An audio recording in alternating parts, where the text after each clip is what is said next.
What's up, guys, and welcome back to That Chick Angel TV. It's another mommy confession. Me, me, me, me, me, me, me. Alright, I have my girlfriend here with me, Robyn Flo. She's a fellow mocha mom. Yes. I'm so glad she's here today. She actually reminded me, because I had offered them, I said, I want y'all to do mommy confession. She was like, I'm ready to do mommy confession. So we're going to see if you're really ready to do mommy confession. We'll find out.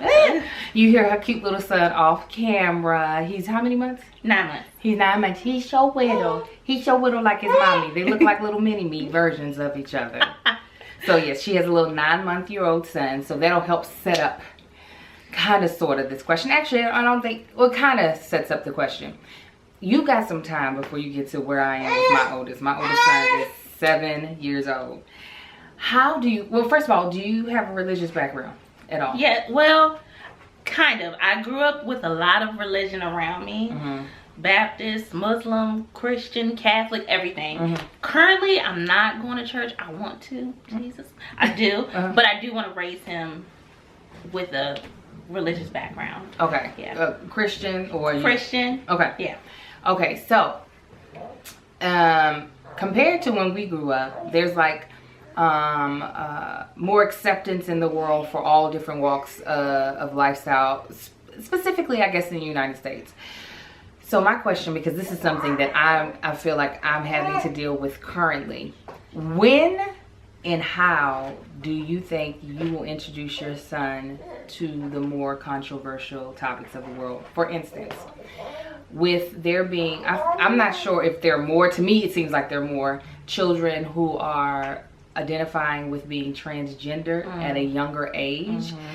When do you think that would be something that you would explain to your son? Like this, there are people who are born a woman but believe that they are a male, or vice versa. Oh, that's a great question, because that's definitely something that I didn't even talk about with my mom. Right. Ever. We surely did. Like, we still ain't never. talking about it. Yeah. That's, we don't discuss that.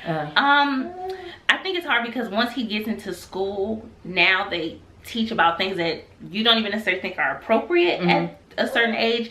So I kind of feel like I would want to get ahead of it before someone else told him.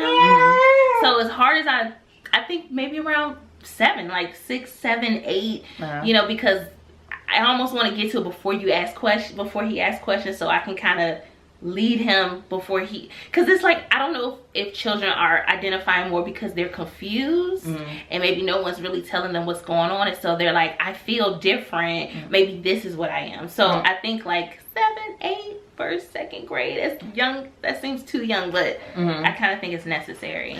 Well, I don't know if it's too young, because I have acquaintances that I know of that I think I haven't asked them. I'm kind of watching via Facebook. I think their children might be transgender, and they're allowing their children to live out a transgender life, and their children are very, very young. So it was so funny. Little Marcus said to me recently, and I was trying to figure out if he was trying to tell me something. He was like, there's a girl that looks like a boy at his school. He was like, but she's a tomboy. And I was like, okay, well, you know, that's what we grew up with, were tomboys. Right.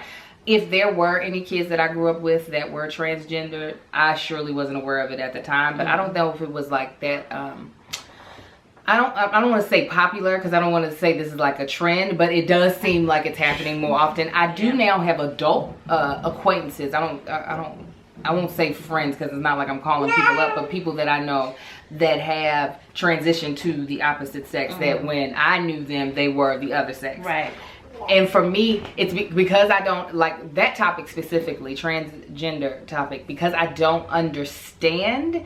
I really don't know how to approach it. Yeah. Because when I don't understand something, either I'm going to be too overly sensitive, because I'm like, oh, I don't want to offend you, even though I don't understand what the hell you're going through. I don't understand the parent's point of view. Or either I'm not sensitive at all, because I'm just like, I don't get it. Right, I don't understand. I literally just don't get it. I understand. Yeah. Okay, so something that's not as controversial, but something that I feel like every parent has to tackle. What about the sex conversation? And will you be the one to do it, or will it be your husband? Especially since you have a boy, like I do. I have boys as well. I feel like me and him I feel like we're gonna be close. Like, you know how you just kind of feel like we got like a cool relationship. So I feel like I would want to do it, or maybe we would kind of partner up, and maybe some things I would talk about, and then my husband could piggyback off of it, because I'm sure there's certain things that he would feel uncomfortable with his mom discussing. My grandmother talked to me about it when I was 9, because my mom didn't have the nerve to do it. She couldn't bring herself to do it. So I think that that's something that I would want to talk to him about. And probably like 7, 8, you know, just like when you start talking about their genitalia and just them being comfortable with what it really is and what it's really called. And things just happening so much quicker in school than it did back when I was in school.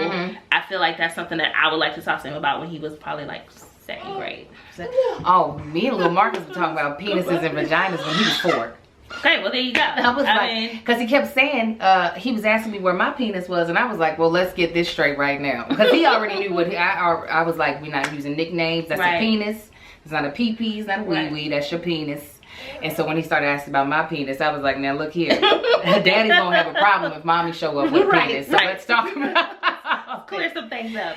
So I want to hear what you think your first conversation with your son will sound like. But before she does that, I need you all to let me know, what age do you feel like you would have that, you know, birds and the bees, sex talk, whatever you want to call it, with your child? If you have already, when did you have that conversation, and how did it go? Was it like awkward, or did it go a lot better than what you thought? Leave that in the comments below. If you haven't already, please subscribe to my channel. And if you want to hear her practice conversation, I cannot wait, because you know what, she's such I'm not gonna tell you age. She's still young. She's very young, and she has such a young child. I can still see that she's in a fairy tale land with her baby. So I can't wait to hear what this imaginary conversation is gonna sound like. If you want to hear it, make sure you jump over to my Facebook page, which is That Chick Angel TV, and I will check you out on Mommy Confessions next Thursday. You all have a blessed day. Bye. Okay guys, this is not gonna be a long one, because I want to get to church on time. And yeah, we're just gonna wing it. You want to kick it off?